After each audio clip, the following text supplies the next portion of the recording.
Hi, and welcome to Snake Therapy. I'm Shira, and this is, well, he doesn't have a name yet because I just got him. He's my new Western Madagascar tree boa. This has been a dream snake of mine for years, and they're not easy to come by. So when Golden Coast Exotics announced he'd produced a litter a few months ago, I decided I was finally going to go for it. I'll be doing an episode later all about this guy and why he's so incredible. I mean, besides the obvious fact that he's gorgeous. But today, I want to focus on some mental and emotional health concepts and their relationship to reptile keeping that I've been thinking about a lot. And to explain why I'm calling it quits on getting any more snakes. There are plenty of folks out there that have only 1 or 2 snakes, but it's also extremely common in the reptile community for keepers to become collectors, acquiring as many animals as they can. I can attest to the fact that once you start, it's hard to stop. I mean, I have 8 snakes, a lizard, a dog, and fish in my animal family. However, this can also become something of an addiction, and not only is that problematic for the person and those they live with, it can be even more problematic for the welfare of the animals, and likewise can inhibit the opportunity to create an actual bond with them. Addiction comes in many forms, but its ripple effects are almost always detrimental. I'd guess that almost everyone's experienced some of those ripple effects themselves, whether it was from their own addiction or the addiction of a loved one.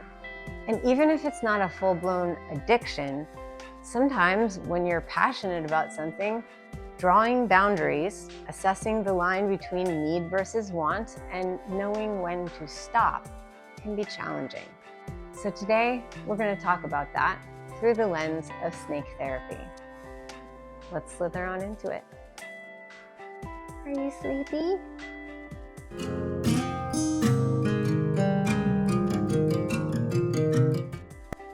Before we dive in, this guy needs a name. I'll be posting in the community tab on my channel after the video posts to get your feedback on my current list of name options for him. So make sure you're subscribed and you weigh in, or put your name suggestions right here in the comments section for this video. Okay, now let's get to the first topic on the agenda, examining personal motivations. When making a big decision, it's always important to examine one's personal motivations behind the choice. And taking on the responsibility of owning a snake is a big decision. Although they can be easier to care for than some other pets, they do need specialized care and have very long lifespans. So you still need to recognize what implications that might have for you and the animal, because even relatively easy care can become not so easy at all if you have so many that you simply can't keep up and your level of care starts to slip. I almost didn't get this guy after examining my own personal motivations, because when my husband asked me what they were, what came out of my mouth felt almost flimsy. It certainly wasn't based out of need. I'd wanted this species of snake for a long time, because not only are they absolutely stunning, but they're known for having fantastic handleability and temperament, and I was so excited to research, work with, and share him through the channel and with the little zoo, because he's so unique. They're a rare find as captive bred species, being illegal to import as wild-caught animals, so the opportunity to get one felt extremely special. Another reason I ended up getting him is because I've come to really appreciate the breeder, who has now officially provided me with half of the snakes I own. No more, Chad. No more. But were those good enough reasons to get an 8th snake? This was not an inexpensive animal, and when I thought about it, I started to have some doubts. Well, as you can see, I went forward with a decision, but what came to me like a bolt of lightning after deciding to get him was that this was absolutely the last animal I would be getting in the foreseeable future. The only reason I say foreseeable is because I do have a dream of creating a reptile therapy and education establishment someday where people can come and interact with and learn about snakes. And if that ever happens, it would certainly be a place for more than 9 reptiles. However, that's a dream right now, not a reality. and will require years of planning, a boatload of money I don't have, more work than I currently have time for, and would need to become an almost singular focus of my life. And I'm nowhere close to even fully fleshing out a plan for it. So this is the last snake that I can see acquiring without some pretty big life changes. So what made me know it was time to stop? The higher the standard of care you provide your animals, the more work it is. So the more animals you have, the more time, effort, and money it's going to take to keep those standards up. I don't want to become complacent, and I've recognized that I'm pushing my limits at this point. Another factor for me personally is that the more animals I have, the less attention each individual might end up getting from me.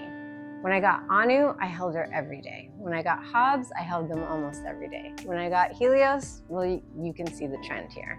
And one of the most important things to me about keeping reptiles is having relationships with them. If you have more friends than you have time to actually connect with them, then are they really truly your friends, or do they just become acquaintances? Now, not everybody that keeps reptiles has the same priority of interacting with them as I do, and that's totally okay. Snakes can do just fine without being handled, but that's not all that goes into keeping them. Their welfare still requires time from you, regular monitoring, supplies, and expenses. I'm not gonna lie, not every day of snake ownership is therapeutic. Just my morning reptile maintenance routine is up to 30-45 minutes at this point. Some days I'm slammed with work or spread thin, trying to keep up with everything else in my life that I just don't have it in me to do the extra bit of deep cleaning I plan to do that day, or take them out and handle them. And this ends up causing feelings of guilt and anxiety, which is the opposite of what snake therapy is all about. So as much as I wanted this guy, I decided that he would also symbolize my solid boundary line, and that the amazing family I have is totally enough. I'd love to hear from you in the comments about a time when you realized you needed to draw a line in the sand for yourself, whether in regards to snakes or anything else. Please feel free to share so we can all gain new perspectives. I follow hundreds of people in the reptile community online, from educators to breeders to hobby keepers. And a common thread amongst them is the sheer number of animals they have, many having quadruple, even 10 times what I have. I always take time to observe what these people reveal in their public posts as far as how they care for and house their animals, and there are many that seem to be doing an amazing job at husbandry that's welfare focused. But there comes a point when you have so many animals that you have to remove some elements from the equation in order to house them. And unless it's all you do all day, every day, there's no way you'll be able to have relationships with all of them. Again, reptiles don't need a relationship with you. They can do fine without human interaction, and keeping them simply for the joy of observing them in their environments isn't wrong. It's just not what I want. The issue I have is when people have more animals than they have space, time, or money enough to provide them with appropriately sized housing, enrichment, and care. Enter rack systems. I touched on this in my episode on enrichment and mentioned it can be a contentious subject. Rack systems allow you to have 10 to 20 animals in the amount of space that in my house would keep 2 to 3. Now, racks absolutely have positive uses. For breeding, babies, or quarantine, they're valuable ways to monitor the health of the snake, especially when it's vulnerable. Babies usually feel safer in a smaller space, and when animals are in need of close observation, small and bare setups allow the keeper to quickly assess any health issues that might need to be addressed. However, when you use racks to house more pets simply because you don't have the space in your home, I start to have a problem with it. This is where we start to negatively impact the welfare of the animal just because a person wants more of them. I get why breeders need to use them to an extent, but as I'll get to in a minute, perhaps the scale that we are breeding these animals at is maybe a bit too high when it means that you have hundreds of animals that have no enrichment or space to move their bodies. Mostly though, I'm talking about cutting corners, reducing elements that contribute to welfare to allow one to have more animals. Here's an example. Using paper towels as substrate for babies or quarantine allows you to easily assess whether an animal has mites or to check their feces or urine for any abnormalities. But using paper towels all the time because it's cheap and quick to replace when keeping animals whose natural activities include burrowing is another thing. And pretty much any snake that's not exclusively arboreal likes to burrow. Look, I truly don't believe there's only one right way to keep snakes, and the arguments about this in the community actually pose their own set of problems.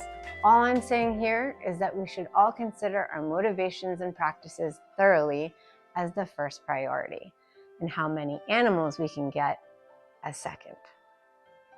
It's not only the animals that might be impacted negatively from the practice of collecting. If you're like me and have high standards for the care you provide, having too many to reach those standards can actually cause a negative impact on your emotional and mental well-being, because you can't make time for anything else in your life, and your relationships, other interests, or work suffer because you've taken on more than you can handle. It's always important to take a moment and assess our personal limitations when approaching a new responsibility. Integrity. It's my guiding principle, but it's not always easy. It takes being brutally honest with yourself, holding up a mirror and really looking at what you see, and even harder, admitting when you see cracks in your ability to achieve what you set out to. Just because you want to doesn't always mean you can. There is great power in acknowledging our limitations, especially before you commit to something. And when that commitment involves caring for another living thing, I'd say it's just about the most valuable thing we can do.